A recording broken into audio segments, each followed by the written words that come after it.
Pemirsa sejroning usaha digelis ngicenin vaksinasi COVID-19 majeng Kramering Bali, Pemprov Bali nyarengang para angganing pariwisata. Berkanti puniki saking angga pariwisata nyiaga yang genah ngundang saha nu reksain data para pemikarya, raris pemerintah sani nyiaga yang tenaga untuk melaksana yang vaksinasi.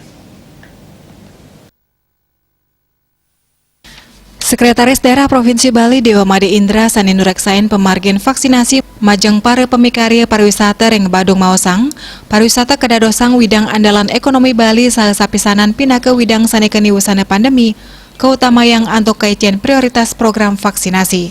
Dane dahat nyangger becik rasa urati saha kesemakenan para pemikarya pariwisata antuk ngemoliang vaksin COVID-19. Pina kecihna perkanti sane pineh luwih pantaraning pemerintah miwah angge pariwisata mang deside digelis muputang pemargin vaksinasi. Dani mausang target vaksinasi araina ngantos satak diri anu tering kewentenan vaksin miwah tenaga. Lianan punike Kepala Dinas Pariwisata Provinsi Bali Putu Astawa taler mepengabdi menjalaran untuk pemargin vaksinasi puniki pariwisata Bali sida digelis metangi saha perekonomian sida muali ngelimbak. Tios melarapan CHSE, perindikan puniki taler pina ke usaha angganing pariwisata nang yang mali perekonomian Bali. Mausang inik target peserta vaksinasi, paiketan tani sampun maut saha antuk ngeuweuhin tim tenaga mang desayan akeh pemikarya pariwisata sane kaician vaksin. Dani masih kayang deg-deg nyane kahanan pariwisata sidang limbakang perekonomian Bali.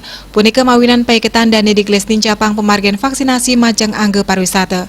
Bisnis Bali nguning ayang.